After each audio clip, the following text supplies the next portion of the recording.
excellent. Thank you, Lisa.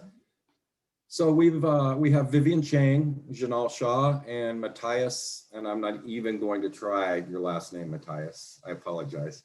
Here with us, and what we wanted to talk a little bit about is how, as marketers, how have we survived COVID? How have we changed? What have we learned, and what our new plans are for the most part? And so let's just open it up, and I'll have you introduce yourselves and your companies as you want to respond to the questions. So yeah, the first question is, over the past year, what have you learned? What are you doing differently as a company and as a marketer? And what do you see coming on this year? Like, assuming we crawl out of this pandemic, what are your plans? How are you going to adapt or change, if at all? Let's start with you, Matthias. Yes, hi. By the way, the last name is Paisdzior, and it's even a terrible name to pronounce in Germany, so no offense taken. Yeah, so what have we learned throughout the last year is that it's all about being flexible and to test a lot. And obviously, we're all completely new. No one has ever been in a pandemic before. So we had to adapt. We had to, just do a lot of testing, which was very important for us and which helped us a lot to have a flexible team, a fast team, a young team. We were lucky prior to the pandemic already to have our structure set up like 50-50 in terms of like D2C and brick and mortar.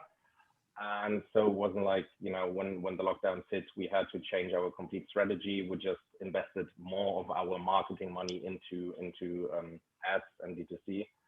So that's basically what we learned. And especially what helped us a lot is a lot of creative testing, and because more and more brands being out there fighting for audience, you have to stand out somehow. And we figured that over time. It took us a while, like I said, a lot of testing. That good creative, great creative is the key to success at the end of the day, and that helped us personally a lot. So we have 3 brands here. Maybe Matthias, you and Jinal should probably tell us a little bit about your brands and your background. And Vivian will probably end up educating people that Clorox is more than bleach. So go ahead and tell us a little bit about your brand, Matthias.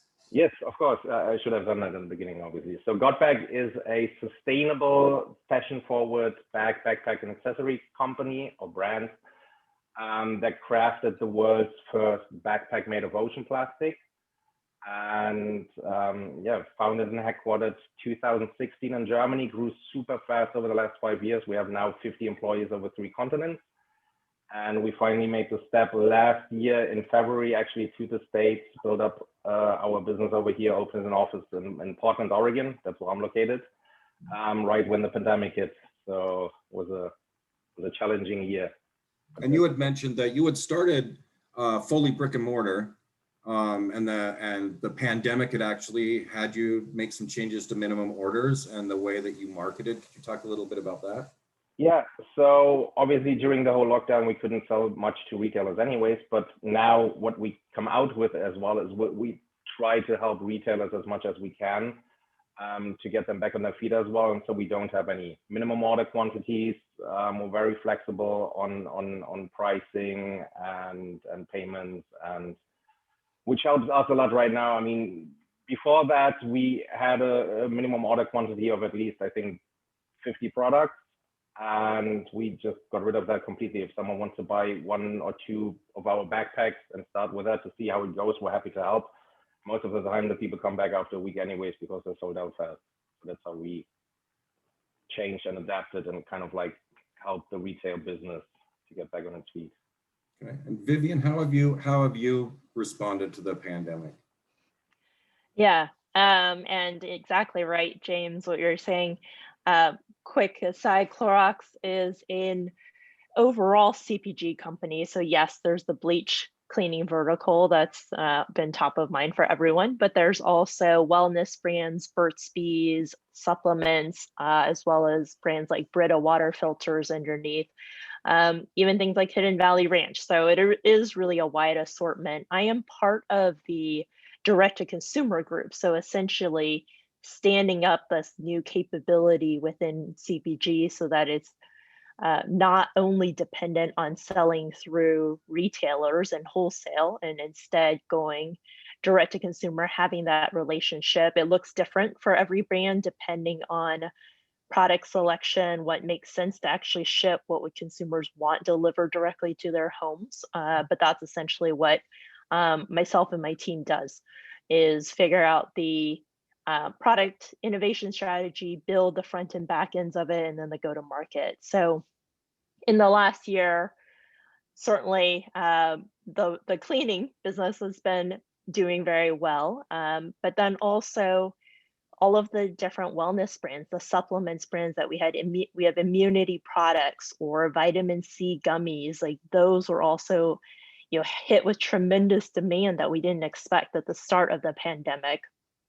And partially it was sifting through any kind of misinformation of what helps, what doesn't help. And so striking the balance of staying quiet where needed, but then also making sure that products available, had a lot of fulfillment issues, and fulfillment continues to be an ongoing issue as FedEx, USPS, like the charges, keep increasing our costs, and we're still trying to be there for consumers. And so the name of the game, I agree with Matthias, has been flexibility, is how do we pivot both our product selection, but also how we show up for consumers. And really over the last year, we've doubled down on getting consumer feedback, listening to the sentiment for what is trending. Are people's main concerns related to sleep, or is it exercise because everyone's staying at home? Is it stress dealing with your kids? And putting out messaging that is supportive of that. So it's not just a sell message, but hey, here are some tips that can actually help with your lifestyle, or hey, we're here with you. And that's been effective on our side, but also has required a lot of just constant kind of internal meetings and discussions to think about how do we show up the right way for consumers, because it is tempting to always want to put a discount and a CTA out there and just focus on the revenue. Yeah, very brand and storytelling focused. Correct. Jinal, what have you learned from the pandemic? What have you had to change, and what are you planning for the future? I'll start with introducing Feather. We are a Series B venture-backed furniture rental company. We are trying to reimagine the modern furniture rental experience for millennials. And we founded our company at the intersection of three really important ideas and shifts that we were observing in culture. One was, we are just part of a sharing economy now. We, especially the younger generation, millennials, our relationship with material goods and the idea of ownership has been evolving thanks to the work companies like Uber, Spotify, even Run the Runway have done. We pose that question to why not with furniture, and why furniture is a really important piece of the conversation as well. About every year, about 20 billion pounds of furniture actually ends up in landfills. It is the same amount of plastic that ends up in oceans every year. The conversation around environmental change and environmental rejuvenation has literally focused just around plastic, and rightfully so, but there are a lot of other culprits. And just the way there's fast food and fast clothing, we have found that there is also fast furniture. And it makes sense because the third point on why we exist is before mid-30s, before millennials settle down with their first owned home, they tend to move anywhere between 7 to 12 times. That's a significant amount of time that one moves.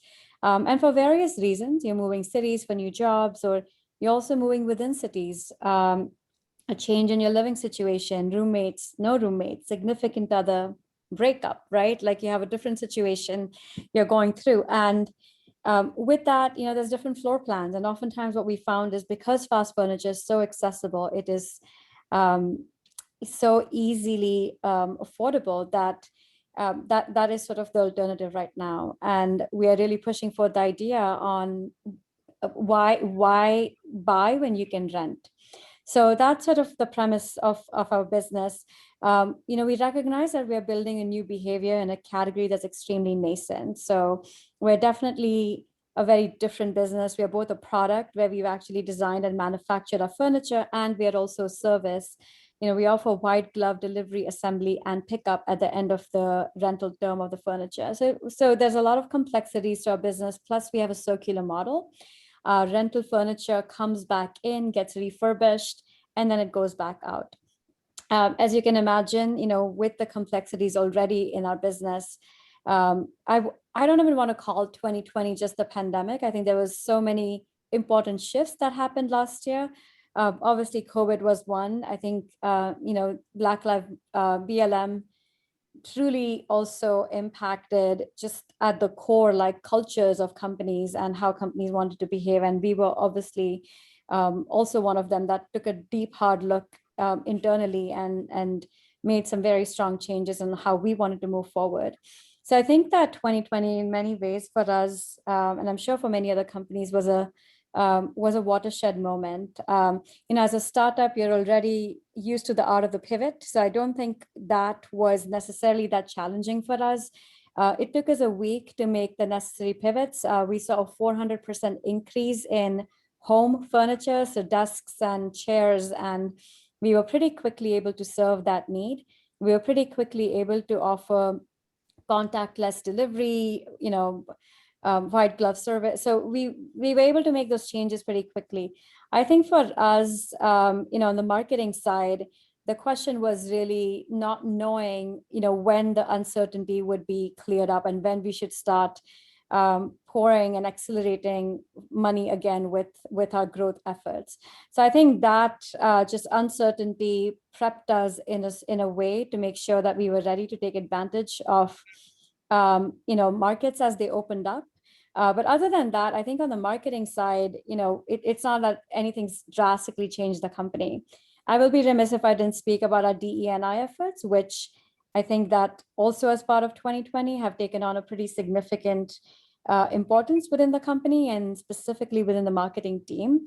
And I think there we've made some pretty significant progress. We've made some commitments on hiring. We made some pretty strong commitments and improvements to our company culture and making certain things very obvious when they weren't very obvious before. And that work continues. So I think that for us was a big learning of 2020. So on the marketing side for all of you, I know from experience that at some point there becomes like channel diversification. What have you done over the last year as a result of all of the events that Jinal has painted out, and where are you headed with your different channels, and where are you focusing?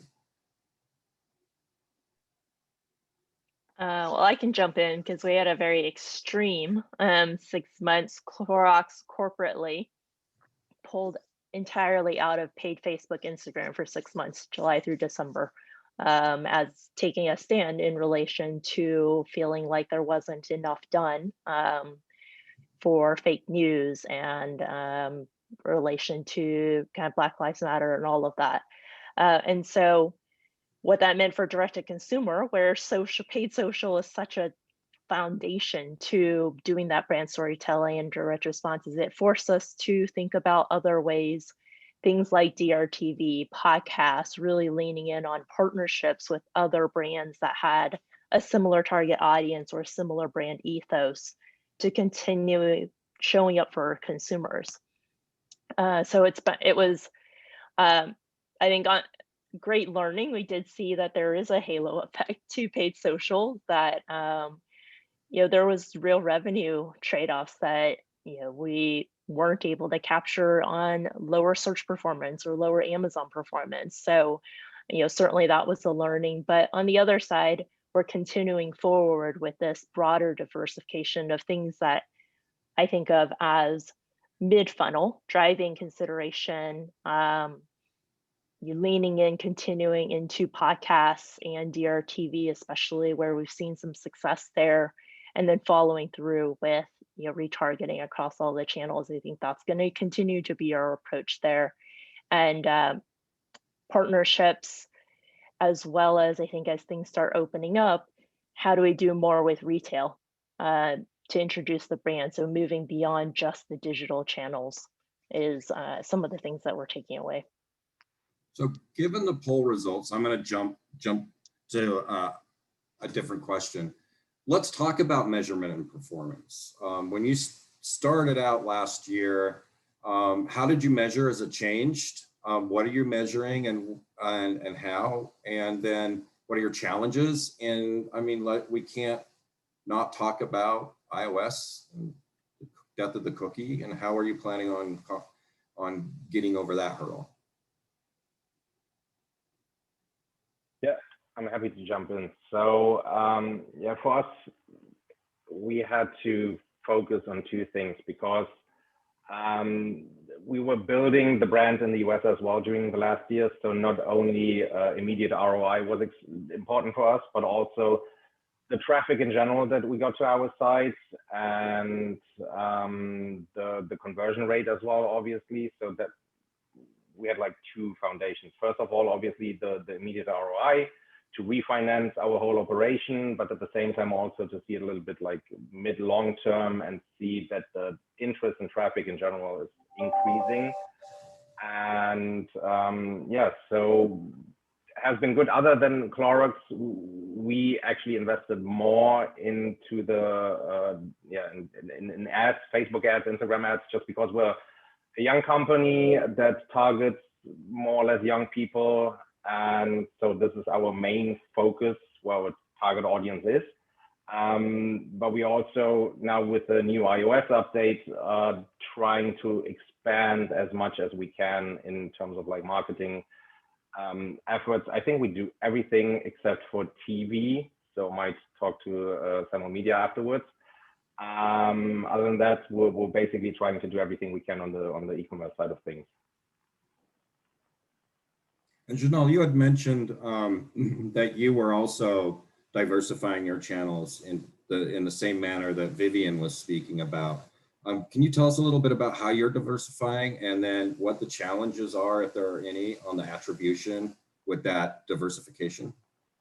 Yeah, definitely. I have to also say I really enjoyed Philip Sandler's presentation right before on TV. We've just made a pretty significant investment in connected TV and streaming with our with a TV campaign.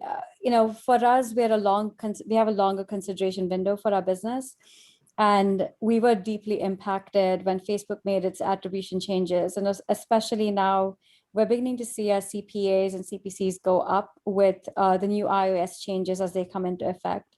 It's extremely important for us since last year to start figuring out how do we find, you know, more predictable ways to drive the upper funnel growth. And that's most important for me right now, predictability in our marketing. We have to know at our stage of business, what is growth going to cost us and how much can we grow with the amount of investment each year. So with that in mind, last year, towards the end of it, we started investing heavily with NPR and also with host-read podcasts and began to see quite a lot of success with that. You know, with NPR specifically, what was really interesting, you know, as a young brand, we're only 4 years old. We found that it added a layer of credibility and influence, which it's not like working with influencers, but it sort of had a similar impact. So we've continued our investment with NPR and we'll be continuing that this year. Similar experience with host-read podcasts. We found that adding that layer of familiarity and allowing and working with hosts to create and craft an appropriate pitch for our business and have them say it in their own manner was extremely effective. We are also running a direct mail test right now across the markets we are in. We are only in a handful of markets. So, you know, we are being careful with completely national or mass channels. We can't go down that road yet. I'm also bullish on out of home opening back up. We are seeing and tracking some strong signals. We just made a commitment to experiment with some taxi top advertising in certain cities and, you know, sort of dipping our toes into wild postings again. I think that, you know, it remains to be seen where the predictability will come from in the marketing mix, but between the investments we've made across TV, podcast, direct mail, and some of this out of home, we are hopeful to reduce our reliance on Facebook. I think that's the key goal right now. Okay. I think if I'm not mistaken, we'll open it up to questions to the audience now. Yes, thanks, James. We actually, I think you grabbed the question about attribution. Let me follow up and sort of draft off of Ryan's keynote and talk and ask about lifetime value.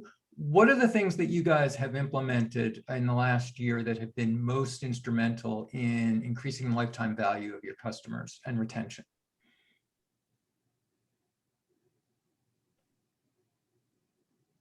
I can offer a perspective. For us, our business is centered around 95% of our consumers sign up for a 1-year lease.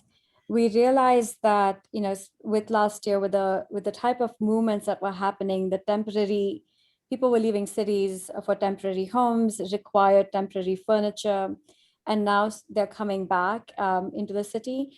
We realized that they needed more flexibility. So in response to that, we started to offer and test out, additional offers and on flexibility, and we've seen that have a strong impact with our retention numbers, at least. Again, we are just young. We're 4 years old, so we have a long way to go on figuring out the exact CAC LTV magic. But we're definitely seeing that responding to what consumers' needs are and structuring your business product and offering in that manner has definitely paid dividends for us.